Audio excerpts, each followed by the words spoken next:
নবনীতা দেবসেনের মেজো কাকিমার গল্প, পঞ্চম পর্ব, ত্রিফলা। মেজো কাকিমা খুব ভক্তিমতী। মেজো কাকিমার ইচ্ছে আমরাও সকলে ভক্তিমতী হই, কিন্তু কাউকেই মানাতে পারেননি। এমনকি ওর অদ্বিতীয় স্বেচ্ছাসেবিকা ওয়ান ওমেন ভলেন্টিয়ার ফোর্স বড় বৌদিকেও না। রাত্রে 7:30-8টার মধ্যে খেয়ে দিয়ে খোলা রেডিওর পাশে শুয়ে মেজো কাকিমা ঘুমিয়ে পড়েন, আর 11টায় রেডিও বন্ধ হলেই উঠে পড়েন। বড় বৌদি ততক্ষণে স্কুলের খাতা দেখে সবে এসে শুয়েছেন।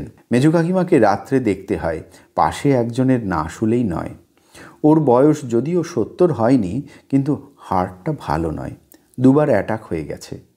পেসমেকার বসানো আছে, সে আরেক গল্প।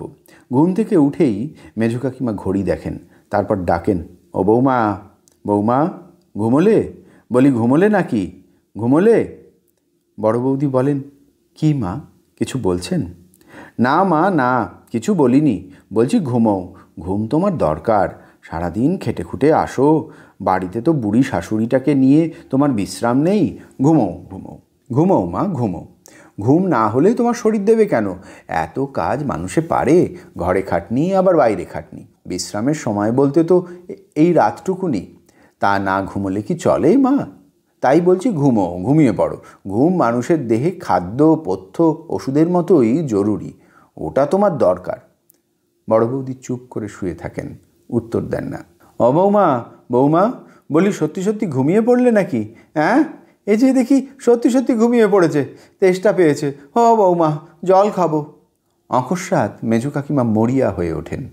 বৌমা যে ঘুমোননি তাও প্রমাণ হয়ে যায়। বৌদি উঠে পাশের টেবিল থেকে পাথরের গেলাসটি শাশুড়ির হাতে তুলে দেন। মেজো কাকিমার হাতের কাছেই ছিল গেলাস ভর্তি জল। জল খেয়ে তৃপ্ত হয়ে মেজো কাকিমা বললেন, নাও শুয়ে পড়ো, ঘুম তোমার দরকার। বৌদি হাসতে হাসতে শুয়ে পড়েন, একসময় ঘুমিয়েও পড়েন। মেজো কাকিমার মুখে নানান গল্প শুনতে শুনতেই। মেজো কাকিমা ঘুমোন না, দাদার ছেলেবেলার গল্প করেন বৌদির কাছে। মেজো কাকিমার ওই একই ছেলে ছিল, আর একটি মেয়ে আছে, বম্বেতে থাকে। তার ছেলেবেলার গল্পও শুনতে হয় বৌদিকে। তারপর ভোর 3টে বাজতেই ঘড়ি ধরে, ও বৌমা, বৌমা, উঠে পড়ো, উঠে পড়ো, ওঠো ওঠো, শিগগিরই বাথরুমে যাও, হিসি করে এসো, নইলে শরীর খারাপ হবে যে। এতক্ষণ বাথরুমে না গিয়ে থাকতে হয়, শরীরের বিষ শরীরে বসে যাবে যে। ওঠো ওঠো, বাথরুমে যাও, কিডনি শেষ হয়ে যাবে, যাও বাথরুমে যাও। আপনি যাবেন মা? চলুন, আমি আলো জ্বেলে দিচ্ছি। আমি তো যাবই, সে কথা হচ্ছে না, আমি বলছি তুমি যাও। এই যে তোমার একটানা ঘুমোনো বাথরুমে না গিয়ে, এটা কিন্তু স্বাস্থ্যের পক্ষে ভালো নয় একটুও, খুব খারাপ অভ্যেস। মেজো কাকিমার অনুরোধ মাফিক বড় বৌদির স্বাস্থ্য রক্ষার প্রথম পর্ব শেষ হয়। বৌদি ফের ঘুমোতে যান। 4টে বাজে দেওয়াল ঘড়িতে। মেজো কাকিমা ডাকেন, ও বড় বৌমা, বড় বৌমা, ওঠো মামুনি, ওঠো, 4টে বেজে গেল যে, বড় বাইরে ফিরে আসবে না? এরপরে যে অনিয়ম হয়ে যাবে, শরীর শুদ্ধি না করলে কি চলে মা? যাও বড় বাইরে যাও, 4টে বেজে গেছে। মেজো কাকিমার একেবারে কড়া নিয়ম। বড় বৌদির ইচ্ছে অনিচ্ছে বা শারীরিক প্রয়োজন আর বাথরুমে যাওয়ার কোনো ভিত্তিই হতে পারে না। এ ব্যাপারে মেজো কাকিমার ঘড়ি দেখাই সর্বাগ্রে বিবেচ্য। এতেও বৌদির হাসি মোছে না। বাথরুম থেকে এসে বৌদি আবার শুতে চেষ্টা করেন। মেজো কাকিমার নাম হওয়া উচিত ছিল কমলি, উনি নেহি ছড়েগি। ঠিক 5টার সময় মেজো কাকিমা উঠে কাপড় ছেড়ে শুদ্ধ বস্ত্র পরে ধূপ জেলে ঘণ্টা নেড়ে ধূপ নেড়ে নেড়ে ঘরময় দেয়াল ভর্তি টাঙানো ক্যালেন্ডার থেকে বাঁধানো অপূর্ব সব দেবদেবীর ছবিতে একেবারে আরতি করতে শুরু করেন। হেঁটে হেঁটে গড়ময় ঘুরে ফিরে মন্ত্র পড়তে পড়তে, ও বৌমা, বৌমা, ওঠো ওঠো, শাঁখটা ধরো, বাজাতে হবে না, কেবল ধরে ধরে এমনি নাড়লেই হবে। যাও, বাসি কাপড়টা আগে ছেড়ে এসো, তারপর শাঁখটা নাড়াও। এই ব্রাহ্ম মুহূর্ত বড় জাগ্রত মুহূর্ত। এই সকালে দেবতাদের আরতির সময়ে সবাইকে উপস্থিত থাকতে হয়, ওরা সব সশরীরে এসে পুজো নেন। এই সময়টাই স্বর্গের সঙ্গে মর্তের, দেবতার সঙ্গে মানুষের যোগাযোগের প্রকৃষ্ট সময়।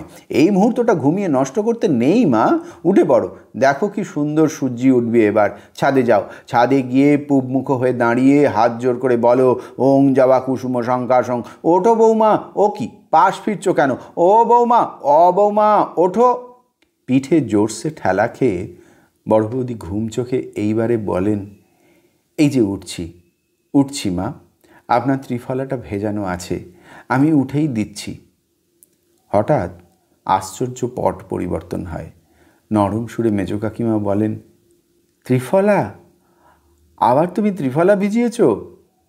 কবরেজ মশাই বুড়ো হয়েছেন, কি বলতে কি বলেছেন।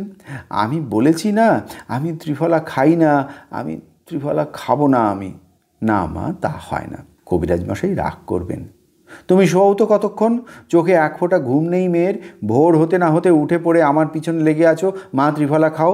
শুধু শুধু এক্ষুনি ওঠবার দরকার নেই, তোমার তো মর্নিং স্কুল নয় বৌমা, তুমি বরং আরেকটু রেস্ট নাও, বিশ্রাম করো, আরেকটু ঘুমাও দেখিনি, ঘুমটা খুব জরুরি, তোমার শরীরের পক্ষে ঘুমটা খুবই দরকার। বলতে বলতে মেজ কাকিমা একা একাই ছাদে পালান। বড় বৌদি মৃদু হেসে পাশ ফিরে শুয়ে আবার ঘুমিয়ে পড়েন। এখন 2 ঘন্টা নিশ্চিন্ত। সেই 7টায় সুরবালা আসে, এসে চা তৈরি করে। চান করে পুজো করে চা খেয়ে কাগজ পড়ে একেবারে তারপরে মেজ কাকিমা এসে চায়ের কাপ হাতে আদর করে বৌদুকে তুলবেন। বৌমা, বৌমা, ওঠো ওঠো, চা খাও। আর কতক্ষণ ঘুমাবে, তোমার স্কুলের বেলা হয়ে গেল যে। মেজ কাকিমার রেডিওতে তখন লোকসঙ্গীত চলবে, ত্রিফলার টাইম ওভার। এতক্ষণ শুনলেন নবনীতা দেবসেনের মেজ কাকিমার গল্প, 5ম পর্ব, ত্রিফলা।